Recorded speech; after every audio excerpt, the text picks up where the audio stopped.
Feet are essential to your natural movement. Today we're going to discuss shoes and how they inhibit that. First of all, let's talk about the foot. When the foot contacts the ground, it sends an impulse from the ground to the bottom of the foot to the brain. The brain then goes, yes, use these movements, whether that's stepping on a rock and we have to pick the foot up, or whether we need to push down harder on our toes to grab onto something. When we put a shoe on with a thick rubber sole, it blocks that electrical signal from going to our brain, and it's equal to like wearing oven mitts on your hands when you're trying to do things. So we want to rebuild that connection with our foot so we can help our natural movement. Individual toes are tied to different muscles in the body, and the big toe is one of them that ties directly with our quads. Now, if we don't have that big toe aligning in the proper way that we walk or aligning up with our body when we move, it's going to send a blocked signal or a different signal to our brain, which may or may not turn on those muscles. Like instance is your big toe. If we can get that big toe pushing into the ground, it's going to help fire up our vastus medialis, or one of our quad muscles on the inside of the thigh. But when we have that shoe and that rubber sole, it takes all of that feeling away. That is pretty much the oven mitt of our foot. Not only with shoes do we have the rubber sole that blocks that connection, but we also have an elevated heel with a smaller toe, or a smaller thickness into the sole of the shoe on towards the toe. Excuse me. So what that happens is if I'm standing straight and now I have an elevation of the heel, it's going to shift my body slightly forward. It's going to fire more of the muscles on the front side of my body than the back side of my body. And over time, day after day after day, we can build the compensation that the front side of our body is stronger than the back side. Sound familiar? Probably should. So with that little bit of a tilt, shifting our body forward, everything else starts to shift forward over time, and then we can get pain in the rest of our body coming from our feet that we think is coming from our shoulder or knee and any other part of our body. So we need to help rebuild that. One other thing that we have going on with the shoe is the small toe box that so many fashionable shoes have. For instance, if we look down at my foot in this shoe, my toes, you can come bring it in, you can bring that sucker in. Look at my ugly feet. Ugly feet, strong feet. My toes do not fit inside this shoe box at all. Okay? Same way if you look at a baby's foot and the shape of it, it is widest up front here. It is the thinnest back here. But so many of us have toes that have been crammed in shoes that our toes are all looking ugly and shit. And then what we have is bunions that form too. The good part is we could fix a lot of that stuff. And one way to do that is by getting some toe spreaders.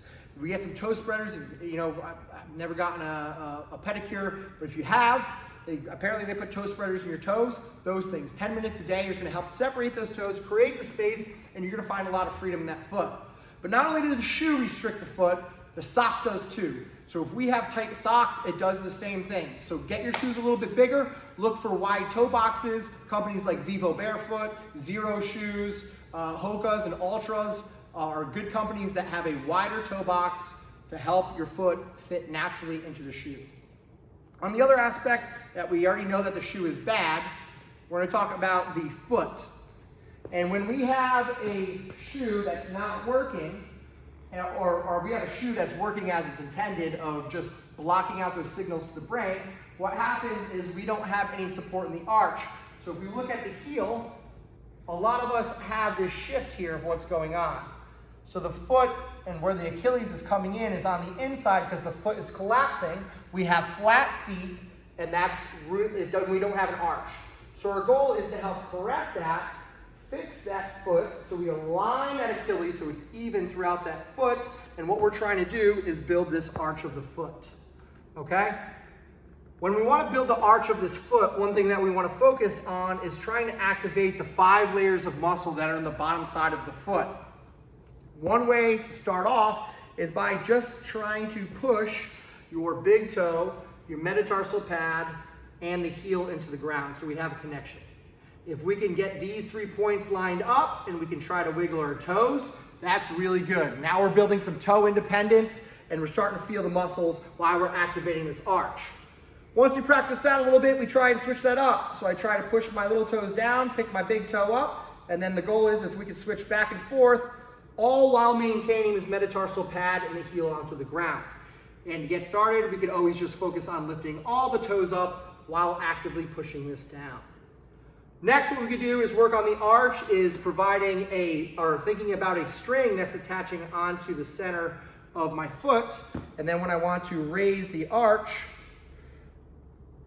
I'm keeping the toes straight, the big toe, metatarsal pad on the ground and the heel, and I'm just arching this up, flexing it like a bicep. This may be hard to do, and that's totally normal, but this is a good way that you can do them in or out of shoes to help build the arch of the foot. But if we still don't have that connection with our foot and it's really hard, we're going to show you a really cool way to help activate that. Now, one thing that I want to say is that if you are practicing these things or trying to get your toes to work and work independently, or even do just lifting them up and flexing them back and forth and having control, sometimes going as hard as you can is not the easiest way to do it. Sometimes you have to stop trying so hard and just be a little bit more relaxed and focus on the small little adjustments of that movement. It should feel like almost like a weak cell phone signal that's coming in and out. You might feel that you have tension in the arch and it might relax. That's good. That's showing that we're building that mind-muscle connection, what we always talk about here at Primal Path. The goal is once we feel that connection, we just add a little bit of pressure and try to hold that. It's almost like an isometric contraction, like we're trying to increase the length of our plank. Because technically that's what it is. We're planking on our foot. If we have a good arch, we're going to be able to hold ourselves up there. But what we're going to show you is an awesome arch building exercise that forces your body to use all the muscles in the foot without you thinking about it to help build that arch. All right, so what we have here is 2 plates to help create a space, and then what we have is the heel on one side and the metatarsal pad on this other side. We're going to try and force that arch to work, and to do that, we just take the other leg and we pick it up. Now, when we pick this leg up, we want to bring that knee in front of us and having the weight of the leg straight down here, keeping this toe up towards the knee. From here, we're going to start feeling this foot, and if you watch it, it's flexing in and out. It's firing up all these muscles on there, especially the fact that Nadine is pushing her big toe down, feeling that metatarsal pad, and working through that. So she can just initially start here, try to focus on creating that balance and finding that peace. What you might feel is a lot of tension up here in the shoulders, and we want to try and relax that. Sorry, I didn't mean to throw you off. And one way to do that is if we bring our arms up, just slightly up, but we relax the shoulders down. So all of our focus and our center of our balance should be in the lower half of the body, and you want to move with the body while keeping the upper body relaxed. If the upper body is tense, you're going to fall over. Once you get some good balance here, what we can do is start making movement of the other leg that is up. Now let's push the limits by maybe bringing that leg back and then bringing it forward. We could bring it out to the side. So we could bring it out to the side. We're just going to kind of explore that movement. Help build this arch for as long as you feel is comfortable, or when you tire that thing out. You can add weight into your hands on each side. That's going to also help you kind of push that limit. But this is a really good way, this is a really good way to help build the arch of your foot to help counteract all the work that your shoe is doing. Now, I'm not saying shoes are bad all the time. I'm just saying you need to spend more time barefoot. You'll build a better connection with the ground. You have a better connection with the muscles in your leg, and you might see that your movement in and outside of the gym is improving. So try this out. Let us know what you think, or give us a call at Primal Path.